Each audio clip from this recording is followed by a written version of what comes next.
En el Diario Oficial de la Federación, correspondiente al 13 de junio del presente año, se publicó el denominado Decreto por el que se reforman, derogan y adicionan diversas disposiciones del Código de Justicia Militar,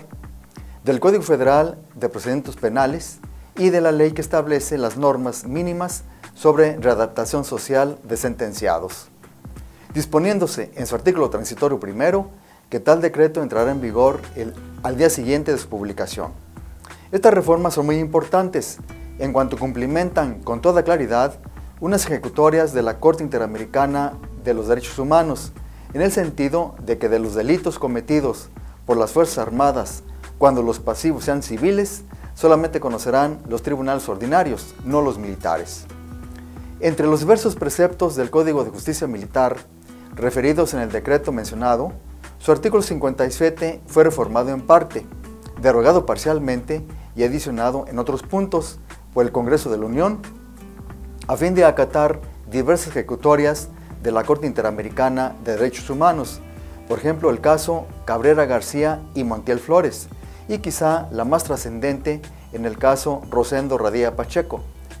en uno de cuyos resolutivos la Corte Interamericana falló que nuestro país adoptara en un plazo razonable las reformas legislativas pertinentes para compatibilizar el artículo 57 del Código de Justicia Militar con las normas generales internacionales de la materia y con la Convención Americana sobre Derechos Humanos, de la que México es parte. En ese rumbo, trazado por la Corte Interamericana, las reformas y modificaciones ahora vigentes al artículo 57 del Código de Justicia Militar pueden sintetizarse como sigue.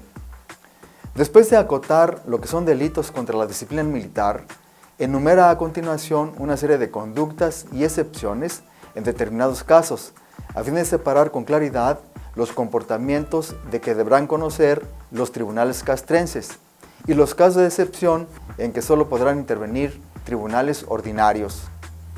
De esta manera, en su fracción primera, se catalogan como delitos de carácter militar los tipificados en el libro segundo del Código,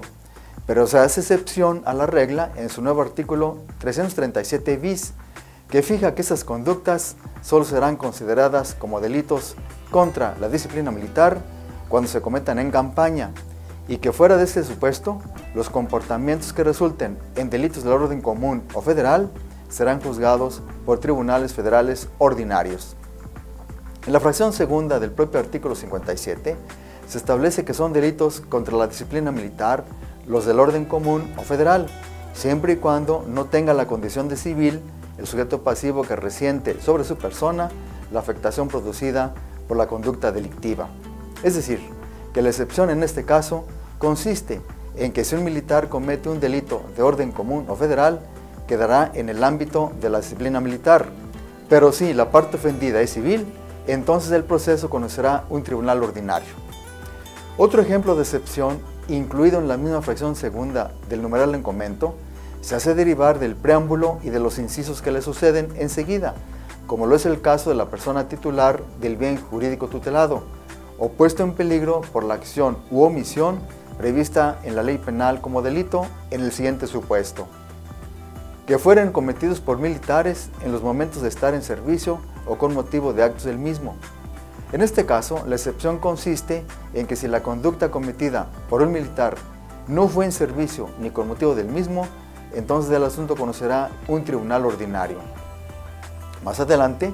en el mismo artículo 57, después de otras hipótesis similares, se fijan las reglas concretas para acotar la jurisdicción militar y la civil de la manera siguiente: los delitos del orden común o federal que fueran cometidos por militares en tiempo de guerra,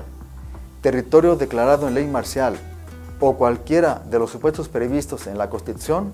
corresponderán a la jurisdicción militar siempre y cuando el sujeto pasivo no tenga la condición de civil. En todos los casos, cuando concurran militares y civiles como sujetos activos, solo los primeros podrán ser juzgados por la justicia militar. Los delitos del orden común que exijan querella necesaria para su averiguación y castigo no serán de la competencia de los tribunales militares, sino en los casos previstos en el inciso E de la fracción segunda. Esta fracción a su vez remite al libro segundo del Código, que tipifica los delitos militares.